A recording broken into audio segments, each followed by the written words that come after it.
Sorry, Peter. Okay, I see we're streaming.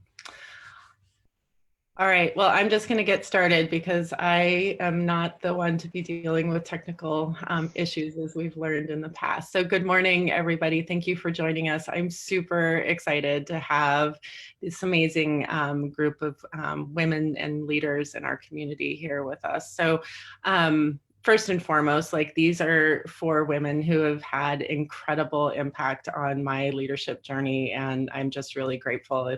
If no one else showed up, I'd be just excited to share this hour with the 4 of you. So thank you so much for being here. So I'm just going to start off by asking each of you to introduce yourselves. So first we have Michelle DePass, and Michelle, I'll call on you first, who's Portland Public School Board member and extraordinary leader in many ways in our community. And Bryan from Beaverton Public School Board, who's also been really a huge advocate for early childhood education and children's rights and other things. Andrea Paluso, who has been running Family Forward in the Mother Pack and just a leader in all ways in my community for my whole children's education experience, I think. And Eilidh Lowery, who's fearsome advocacy for kids as well as reproductive rights, and her faith leadership in our community is just really an important person to have on in this conversation, especially now too. So thank each of you. The order I just introduced you, please just go ahead and introduce yourselves briefly, and then we'll start the conversation. Thanks so much. Peter, is Michelle unmuted? There you go. Thank you. Yeah, hi, good morning, everyone. My name is Michelle DePass. I'm a Portland resident, a single mother of 2, soon to be, as of next week, 2 college students. And I work for the city of Portland. I'm on this Portland School Board. Thank you for having me here. Thanks so much. All right, Anne. I'm so glad to be here with everyone this morning. I, like Michelle, am the mother of some older kids. I have 4, and my youngest is starting his senior year in high school in a way that we never really thought it would look. And then my older 3 are college-age students. I am a longtime resident of the area. I've served on the Beaverton School Board for the past 7 years. We've seen a lot of change over that time. And in my professional world, I am currently the CEO of Circle, a small company located in the Northwest Pearl. Thank you so much, Anne. All right, Andrea.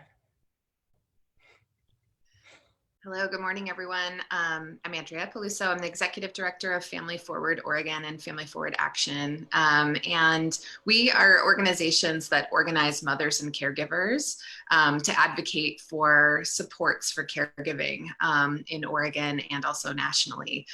So we've been involved in a lot of different campaigns to win paid sick time, when Oregon was one of the first states to actually require that folks have access to sick time through their job, which feels really important today, and increases to the minimum wage, equal pay standards, domestic workers' Bill of Rights. And last year, we won the most inclusive paid family and medical leave law in the country, which we're still working to implement. And now we're really focused on childcare and the crisis around childcare. I am also a mom of 2, 13 and 15-year-old who are just starting remote 8th and 10th grade. Wonderful. Thank you so much, Andrea. And Eilidh. Hi, I'm Eilidh Lowery, and my first name, the DH is silent, so it's EI is A and LI is Lee, if that helps with pronunciation for anybody.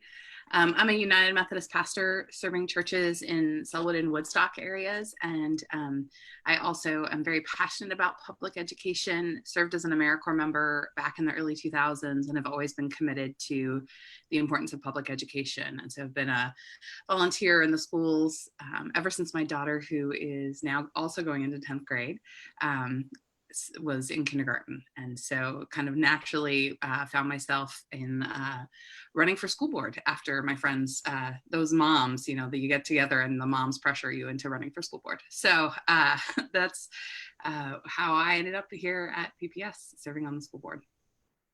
Thank you so much.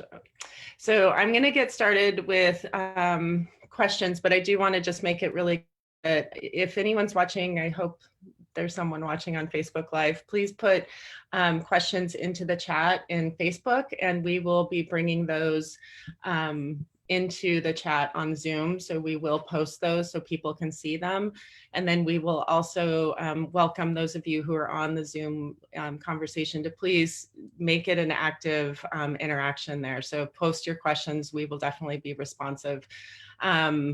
So I think that the first thing I just really want to ask our amazing group is to share kind of the end of last year and then how we started this year. What were the learnings as you know, school board leaders as well as childcare advocate? What learnings did you apply to trying to open this year, and what are your thoughts on how it's been going so far? And I don't know if we need to have an order, so just jump in, and if you don't jump in, I'll start calling on people. So thank you.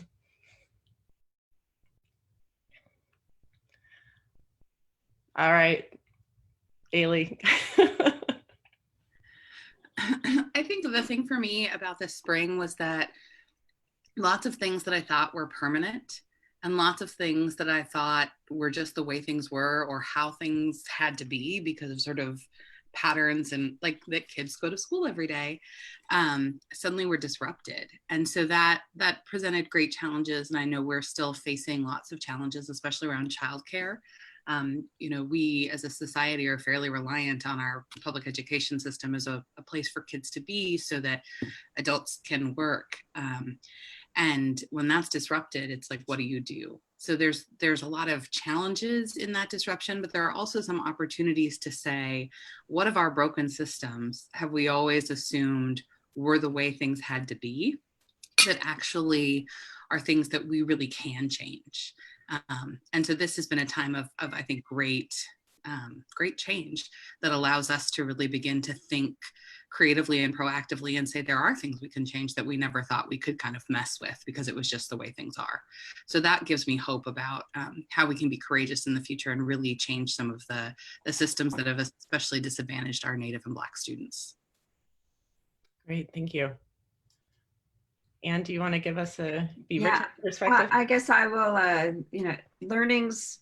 I think the one thing that is not a surprise, but that really came to the forefront is just how hard all of the roles that each of us play is. You know, if we have children in our home, that means we're trying to parent, we're trying to work. And now we're also, and you know, we've always had this role, but I think in the forefront, you know, we're also trying to be a teacher. And honestly, each of those is a full-time job, and they're all jobs that we want to do really well. And so in order, you know, we just have a lot to do to try to support all of us in our individual, you know, shelter-in-place homes, essentially, in doing that work. And I think that that is the work that we have to tackle as we move into the, you know, the 2020-2021 school year. And the challenge of tackling that and trying to help everyone be their best selves as they try to tackle all of those jobs is really an ambitious thing that, you know, we haven't tried in, you know, 100 or so years when kids first started really coming to school on a regular basis. So that we're doing it all at once is taking a lot of grace from all of us. Great, thank you. So I don't want to, there you go. Thanks. Yeah, thank you for allowing us to co-host here. I went to a high school here in Portland that I had 32 kids in my graduating class. There were, at the high school level, there were classes offered, but it wasn't a traditional high school, it was an alternative. And I learned through that experience, and that was in the 1970s, that you can be successful without sitting in a class all day. And so I know the spring was incredibly disruptive for families.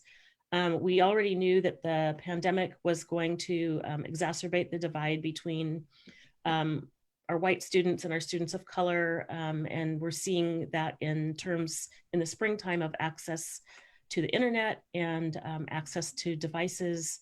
We've spent the summer addressing some of those issues, I think successfully. And we're learning, like Eilidh said, like all of the things, the possibilities and the ways that we actually can operate. So in terms of how we've applied that to now is, I think that we're learning that we're incredibly adaptable, and adaptation is the way that humans have survived. And so we are learning in the moment, we are adapting in the moment, and we're finding that we're resilient. And I think that that's that hopeful piece, is that we actually can do this, and we can do it together. So yeah, thank you. Yeah, I would say I can't say that this is new learning, but I think what became clear in the spring and has just gotten more clear kind of as this has gone on is that we just lack the kinds of supports that families really need. And it is possible to have them. I think folks are really imagining more and demanding more. We're seeing our federal government materialize some of the resources that would be required.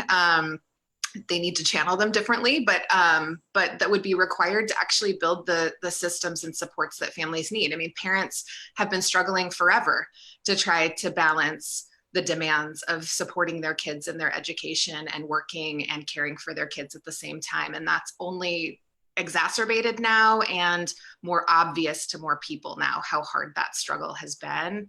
And I think as we've shifted, we have so few universal programs that serve people in this country, and schools, public education is one of them. And so we've over relied on schools for a long time to serve purposes that they shouldn't have to serve. Schools shouldn't be the primary tether that keeps parents attached to the workforce because we lack a universal childcare system. They shouldn't be the only place kids get food support. They shouldn't be a family's primary safe haven from domestic violence. They're supposed to be places that are focused on education and being able to structure providing education in the way that best suits our kids. And we haven't really allowed our schools to do that because we've required that they do all sorts of other things. So in this moment where we're seeing such radical shift to school, and we're not seeing radical shift to work, for example, we're putting families in an increasingly tenuous and difficult situation. And I think that's just become really obvious to everyone.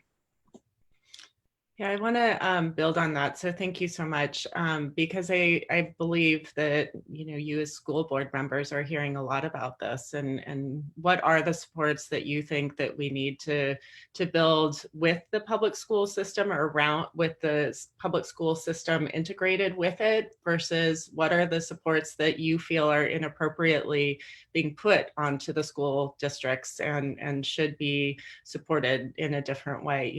Where do you guys see the balance, and what are the families in your districts asking for?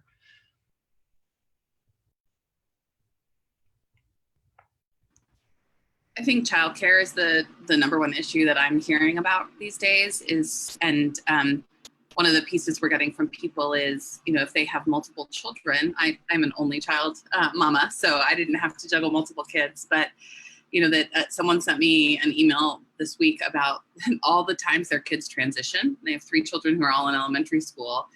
And so they're trying to work from home, and they're having to check in with their kids at each of those transition points and help them transition to the next thing.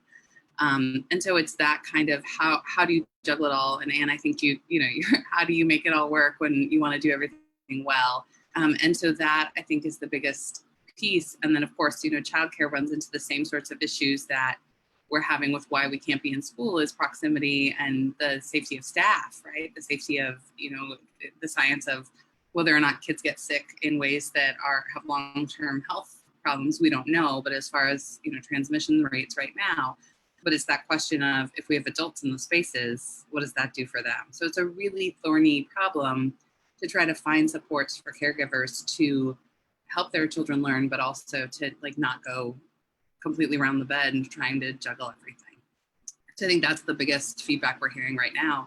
And it's one of those situations of we are trying to open childcare centers that we can, that are distanced, but there's only so much capacity. And then an interesting thing I hadn't thought about is if PPS goes into providing free childcare for folks, we might then put some of the childcare suppliers in the area out of business.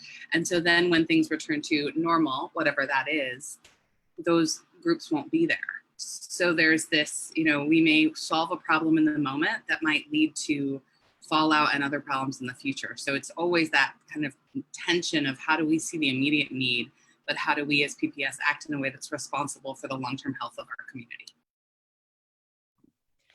I have to make a comment that I just heard about what schools actually do have to provide versus what they do provide. So, and it's why it's important to have diversity of representation at leadership levels. And that's that if we say that schools are just to educate children, that they're not to necessarily provide childcare or the meal service or the respite from family tension, those decisions are then made from a very like middle class, sort of privileged perspective, because that those things are being provided in the home. My concerns are for kids that don't have the supports at home, that do need that respite from family tension in the home, that do need a meal or two during the day, and that do need that after school childcare because their parents are working maybe more than one job. So it's a really interesting question. I've heard this before. I've heard this, schools are only to provide education. And I'm going to say in this moment, I don't necessarily agree with that. I would agree with that. Yes, if there's two people in the home raising children, the kids are being fed every day, and there's not a lot of family tension. And for everyone else, I think that, those schools have traditionally provided those safety net. Yeah, so I'd like to misunderstood from what I said. What I mean by that is just that we need to be investing in much more universal programs so that we're not long-term reliant on our schools only to be providing those kinds of services. Not that families should go without them. But like if we had a universal childcare program, then it wouldn't impact families so severely if school hours or summers or, the variety of other times in which families don't have access to the things that they need because schools aren't open. Or if parents, one of the primary things that I'd love to see as part of this conversation is both support for formal childcare, which is so essential, but also just support for families to be able to work less and be able to get by. Like right now, they need direct income support so that they can be home with kids because that's what this moment requires of them, both because of online schooling, but also because of COVID risk and a variety of other things, that more families can afford to work less without having to go without, putting food on the table.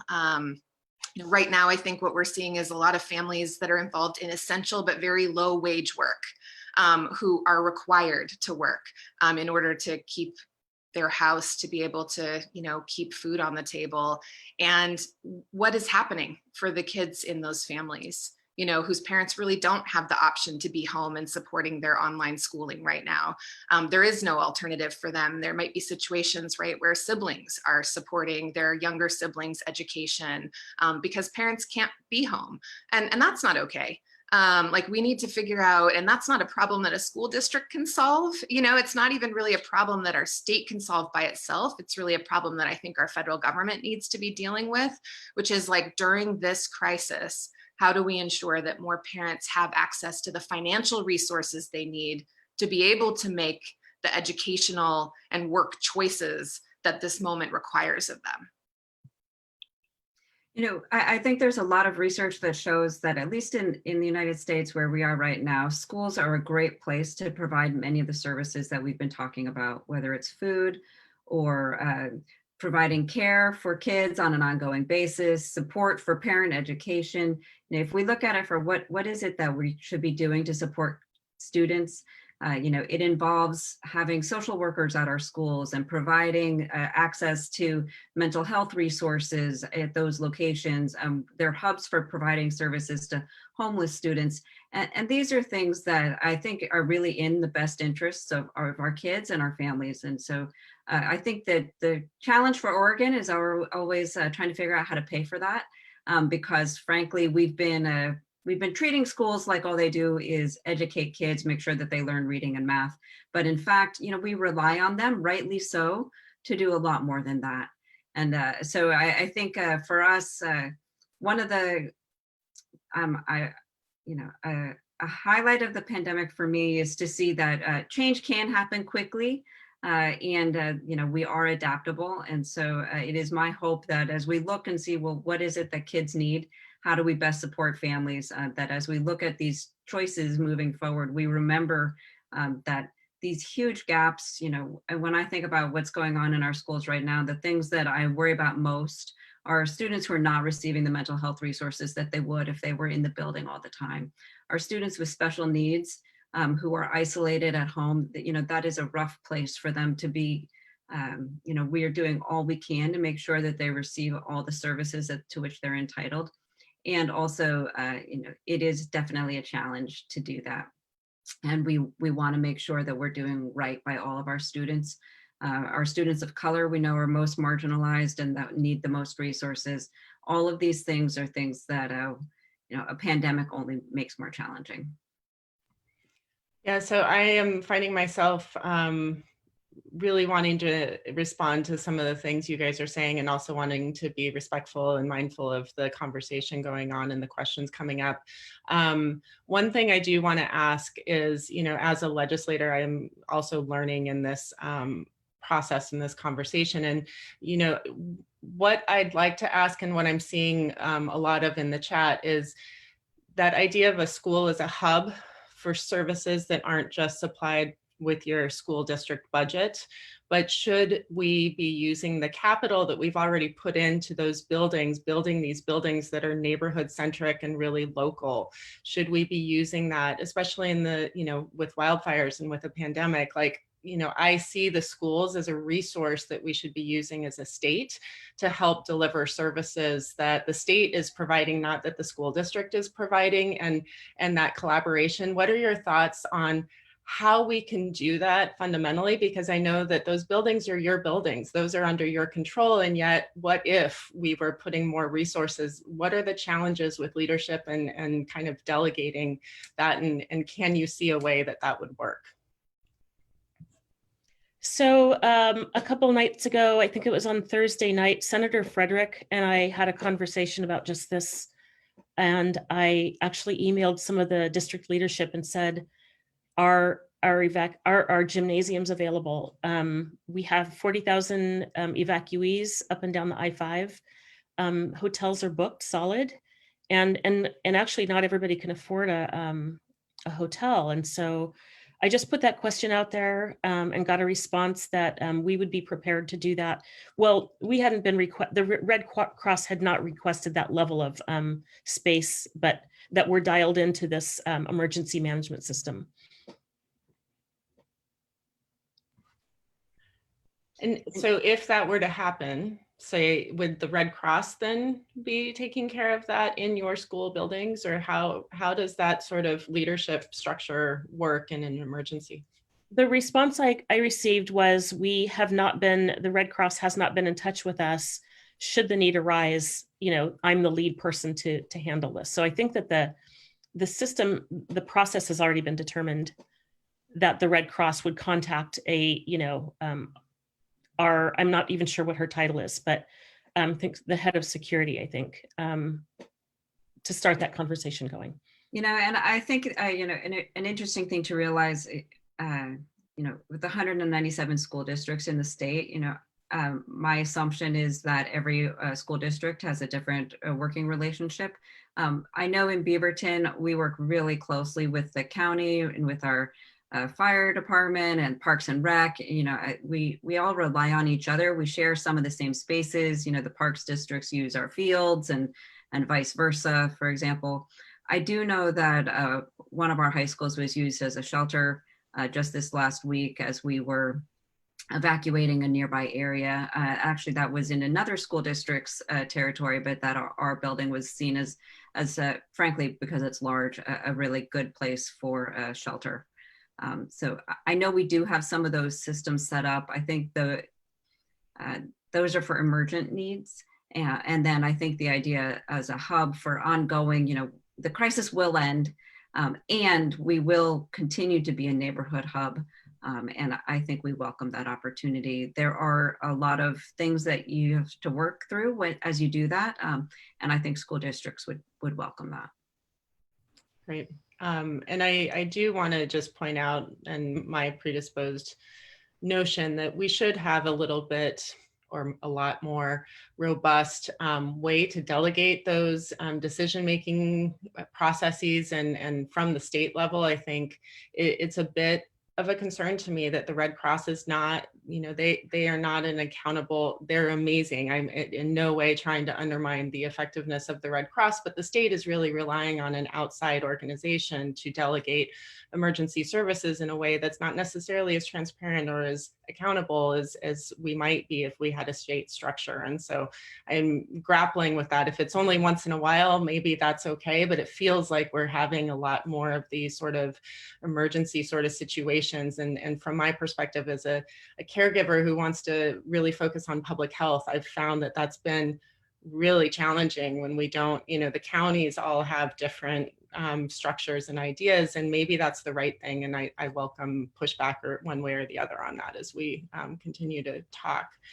Maxine, I wanted to answer your question a little bit about how do we use our buildings well, and what do we do as far as kind of thinking about the future. And PPS is putting a bond on the November ballot. And one of the really exciting things on the bond is that we have a Center for Black Excellence as part of what we're looking at. And we are looking at how do we partner with Albina Vision Trust and some other folks to create spaces in our city that are really child-centered and that use our buildings and our resources in those ways that are more kind of impactful. And then the other piece of what we're doing in the bond is making every single building on the first floor ADA accessible, because we have a lot of our buildings where students or teachers or grandparents, can't get into the building. And so how do we make it so that if there is, a Red Cross shelter that's needed and it's in a building that's not accessible, that, is problematic for folks.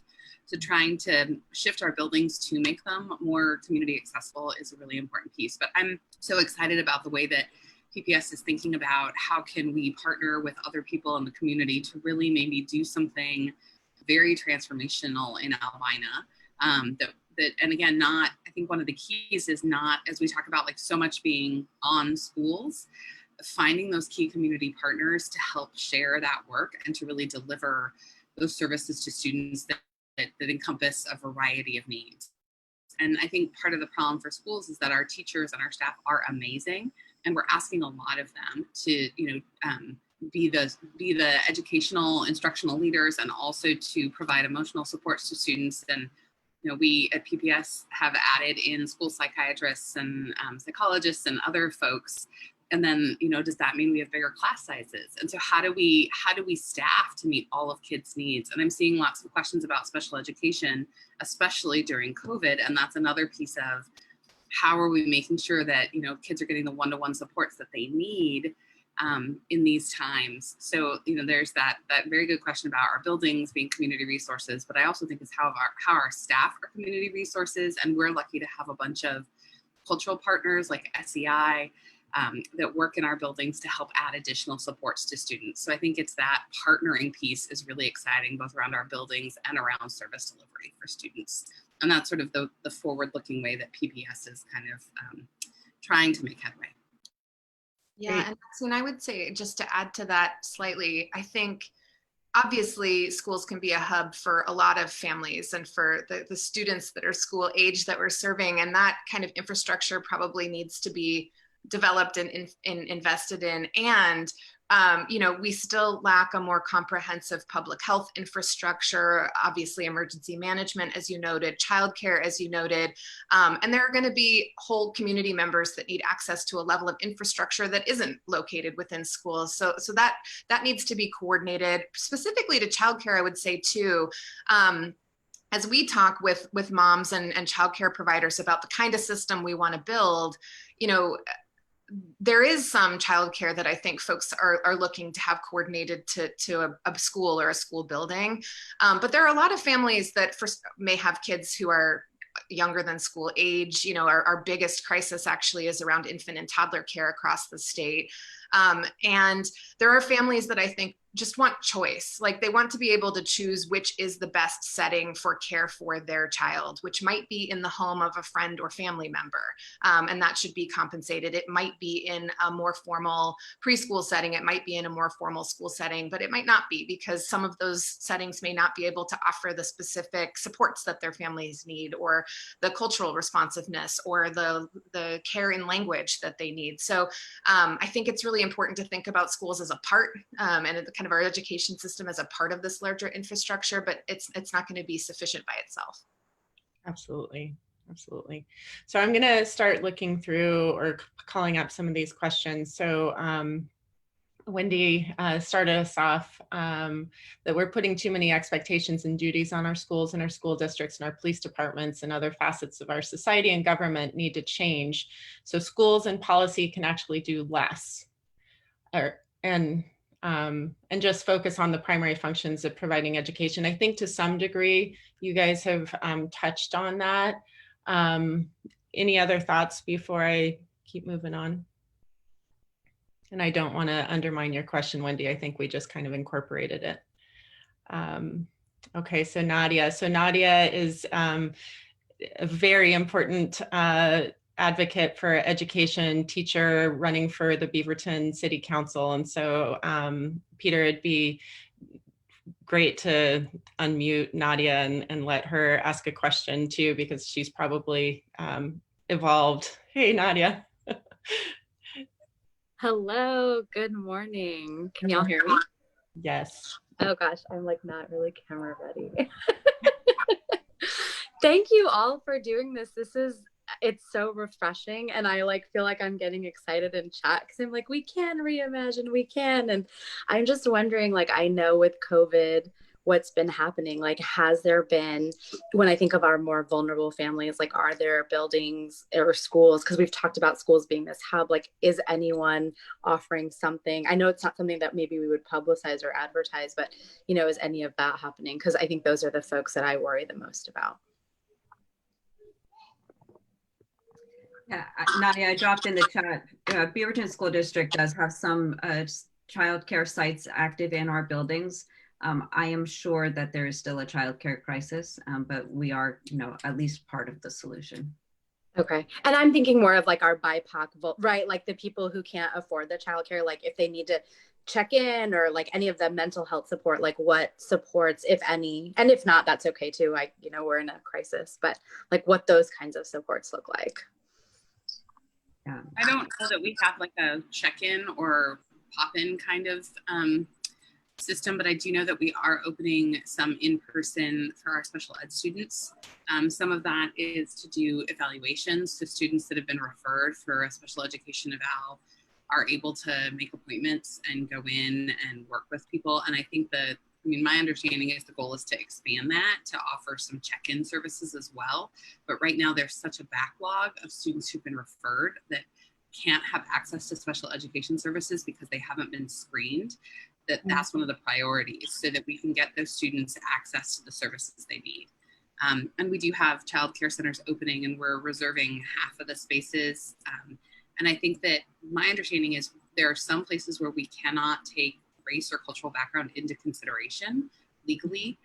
And so with the childcare, we can have it, we can take economics into consideration. So we can have subsidized spots. So they have to be families that meet a standard, I think, around free and reduced lunch. But we can't, specifically hold those for BIPOC families. So that's one of those really weird, like, how do we create spaces and do so legally. And I think that's one of those larger questions about how are we reinforcing white supremacy by not allowing us to maybe address some of the racial disparities and sort of not hiding, but following the law in ways that actually have white supremacist implications in our systems. Thanks. So part of what, Nadia, I see as a challenge too, is transportation. If you're going to have a check-in and you have 3 or 4 children and you're trying to work and trying to keep your kids engaged, and you have one child who has an appointment for a check-in, like transportation is also an issue that we haven't addressed effectively as a state. And I don't know if there have been any thoughts about are educators going to families rather than putting the impetus on families to bring their child to the schools? Is that at Beaverton or PPS been anything that anyone's thought about? I'll just say those tend to be negotiated issues, Maxine. Okay. So it's not something you can offer equitably to everyone. So I imagine that there's no way to really formalize that. I wonder if some of our community-based organizations are, there's got to be some means for partnership, because I don't think it's a real access offering if we give an appointment to a family who just functionally can't, no matter what your means. There are many challenges for people's time right now. And I really am struggling with, busing is a huge component for people getting to school. So if you don't have a bus and you also are trying to work and have childcare, the false choices that I see that we're offering to some folks right now, because they don't really have a choice to go into the clinic when they don't have all the other supports.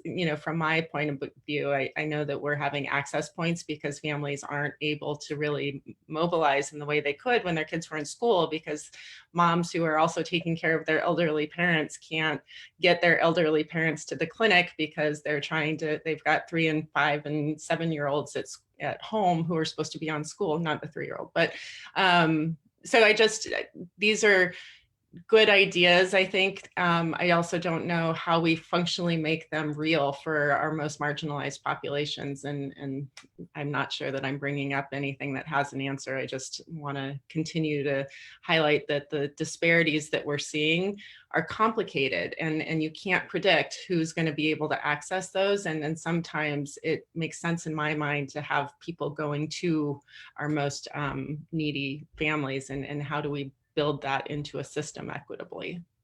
Maxine, I think this is why I feel so strongly that there's a part of the conversation that we're just not having at a public policy level, which is how do we better support parents? Like our schools can, frankly, in this moment, only pivot so much. Like they can only shift services so much for a variety of different reasons. And so what are some of the answers? I mean, I think, unfortunately, because of the way our public policy conversations are structured, the way policy lives within different divisions of government, we're having these kind of siloed conversations about education and education policy over here, and not having the equivalent conversation about how we need to subsidize families, again, not to work during this time so that they can be home and can deliver their family members to those appointments, and can support their kids, with, as I see a lot in the chat, with some internet access and support for parents to support their kids with online education. We're not having that conversation at all. And I think that's really problematic. Coming back into this school year, we convened a set of our parent leaders to just talk about how they're doing, and the answer is they're not doing well. They are stressed, they are overwhelmed, they do not have the support they need. They're worried about putting food on the table and keeping their housing. They're worried about supporting their kids' education through this moment. And I just don't know that there are ways in which we should be asking our schools to respond, for sure. And then there are ways that we need to just demand better support for parents during this crisis, this once in a generation crisis. And we haven't seen that conversation happening really at our state or federal level at all. It's like parents and their role as parents are like invisible during this time. They're just meant to keep absorbing crisis after crisis after crisis with nothing new, with like no major income supports. I think that's a real crisis. I can say the city of Portland is actually looking at, has sent out a citywide survey asking about caregiving duties and what an ideal work week would look like for them. And then talking and also considering on the table is some type of a subsidy. So if you're working and also like maintaining benefits at a lower hour, you know, maybe at halftime, for instance, you'd still be eligible for full benefits. So that conversation is happening right now. I think they're just compiling the data that has been received over the last week or so, or 2 weeks. But I would hope other larger employers would also look at this issue, because you literally, you know, can't be in 2 places at once. You can't be helping your 5-year-old manage through an online session while you're working. The stress must be incredible on families. And so I think that conversation is happening for sure, at least at the city level. Yeah, as a, you know, someone who feels really accountable at the state level, I'm not sure that we have the infrastructure to have, or the structure to have this conversation in a really innovative and you know, idealistically focused way, because honestly, there's so many line items on that budget and so many things that are already getting cut. Like, I think we're really struggling with how do you reimagine those allocation of resources in a time of urgent need. And I'm really looking to those of you, you know, offline, if after this, if you have ideas about how I can help facilitate that, I'd be really grateful. But it is a zero-sum game right now, and we aren't getting the federal resources that we need. And so how do we better allocate those? It also requires that infrastructure and that ability to distribute that I don't feel like we really have as a state either. So yeah, I don't want to take more time on that, because I know this isn't about me. This is about all these other folks who are asking questions here.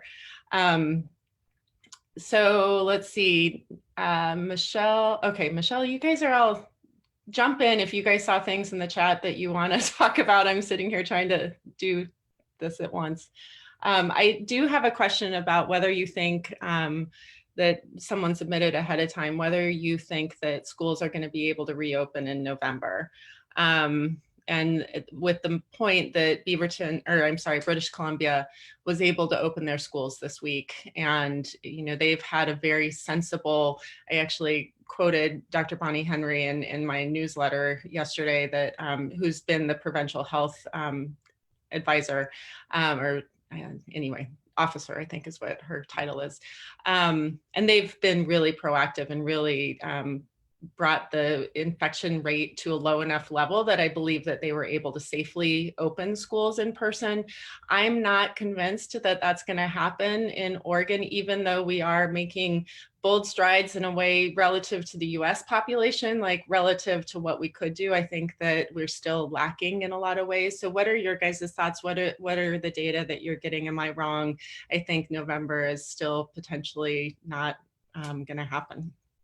I guess I'll just say, you know, I think what's going on in British Columbia is amazing as a model. I'm also really fascinated to watch New York City schools open.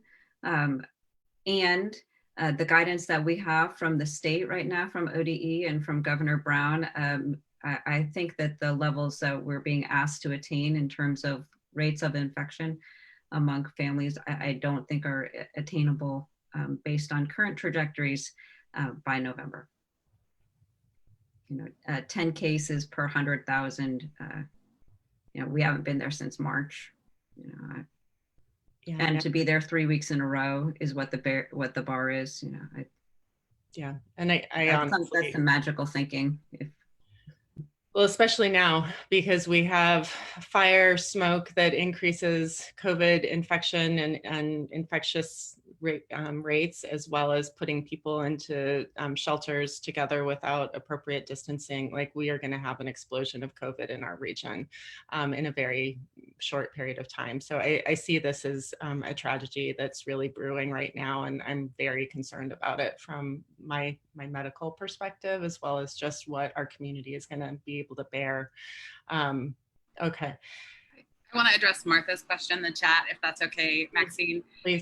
Oh, sorry, Andrea, you wanted to jump in on that last question. Go ahead.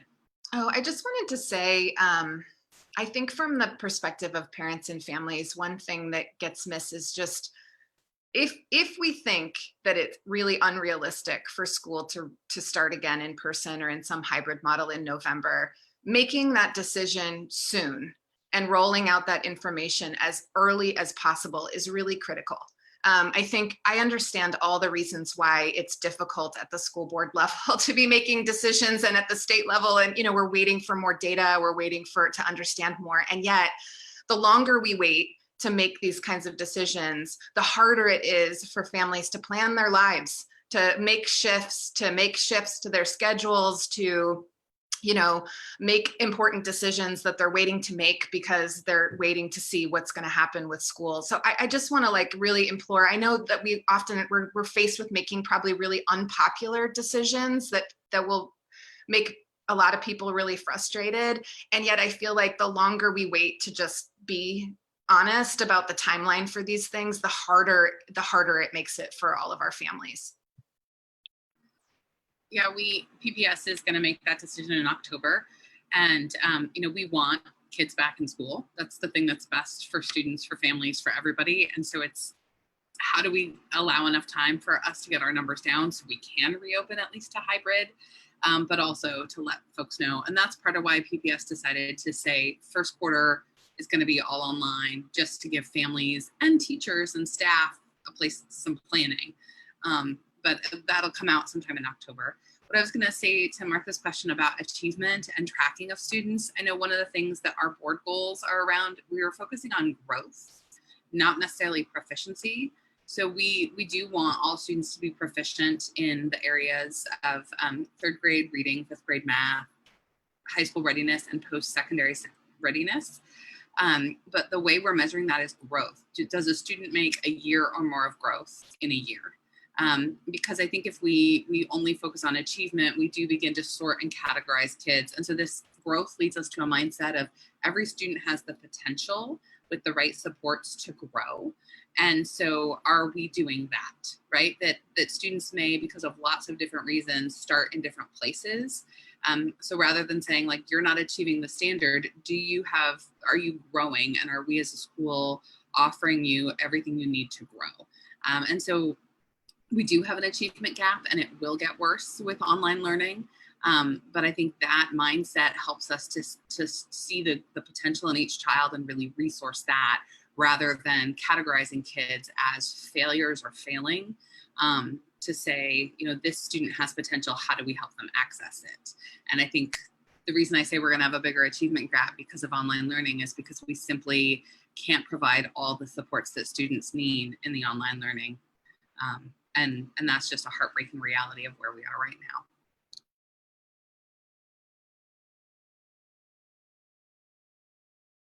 Sorry, I was trying to unmute. Thank you. There's a lot of questions about the technology. So to that point, some folks can't even get onto the online learning still. I know that some families are still without, one Chromebook to 5 children, or no Chromebooks or no internet. So how are the districts kind of addressing those technologically really scarce resources?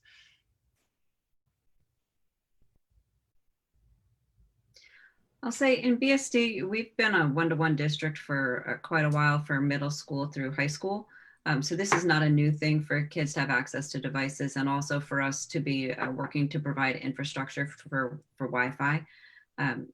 We are delivering devices to younger students now as well in their homes, which we had not been done before. So that's really the change, and working diligently to make sure that everybody has access to the Wi-Fi.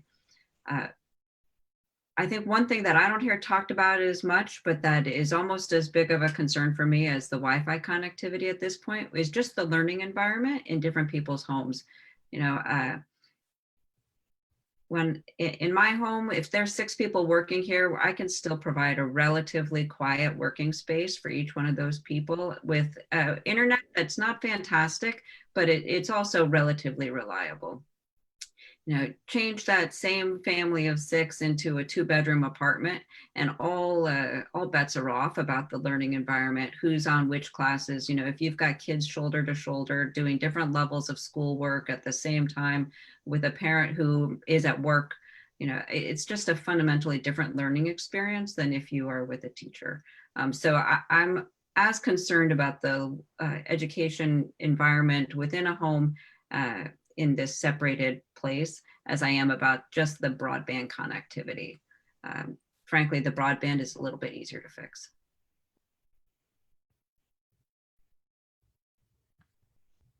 Great. Okay.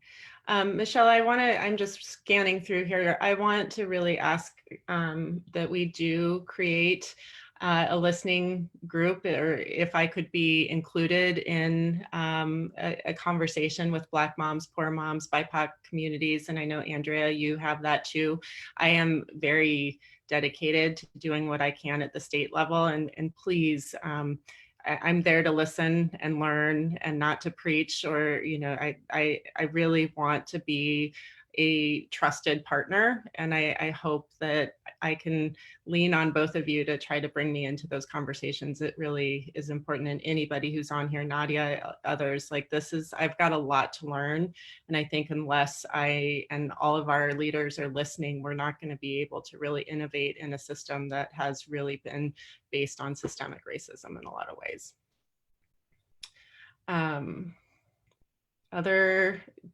We're running out. We've got 5 minutes left, so let's do one more question. And I feel so badly because there are really such a great number of them going on in here. So I guess, Eilidh, I do what you were saying about growth. I love that idea. And I also am a little bit skeptical about the implementation of that. And I'm seeing some of the questions around how you're going to track achievement, or how are you going to know if a child is growing or what their opportunities are. And so I think I'd love to leave us with that conversation if we can. So the tool we're using is the MAPS testing. MAPS tests are tests that students take 3 times a year. That so you can see where a student was at the beginning, where they are in the middle, and where they are at the end. Now, of course, we didn't get the end test results last year, but we did see growth in especially Black and Native students in between fall and the midpoint. And I know a lot of people have concerns about testing, and that's a conversation we continue to have.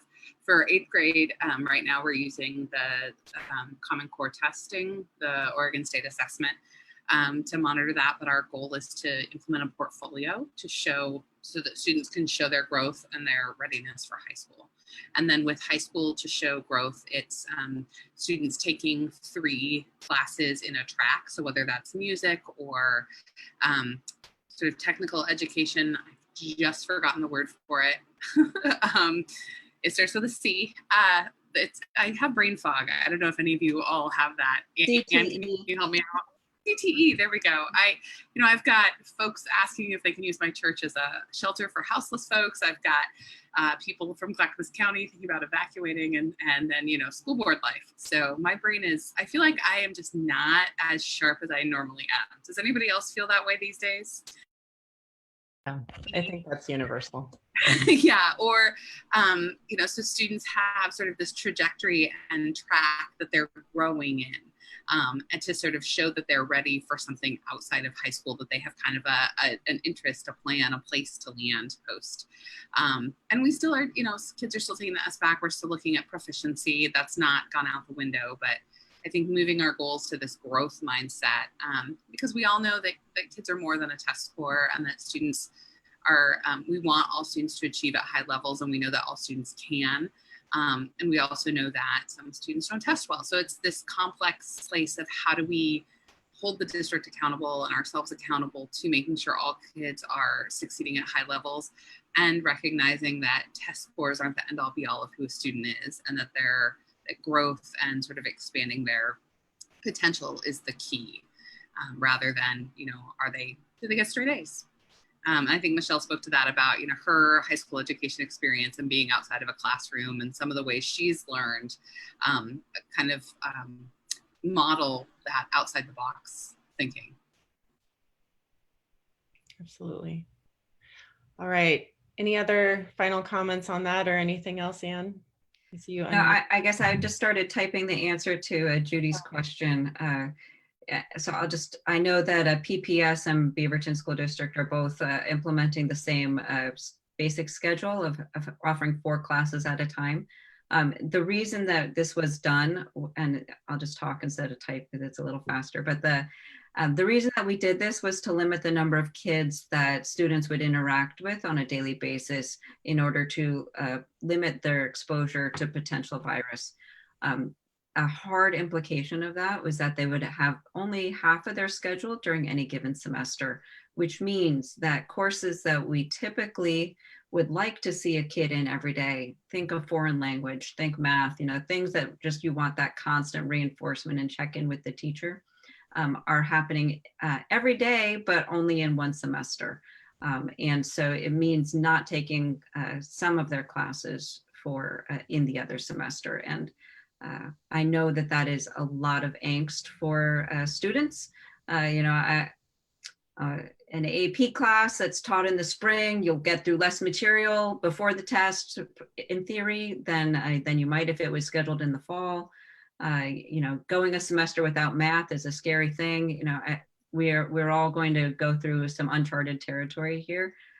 But also we know that kids are resilient, and teachers also are aware of this. I'm most interested to see how teachers react in future school years as we all try to get everybody on the same page, from the spring that we had where, you know, everyone went to remote learning immediately, to where we're picking up now, to how we build on the skills that we've achieved, or things that we know we just need to catch each other up on.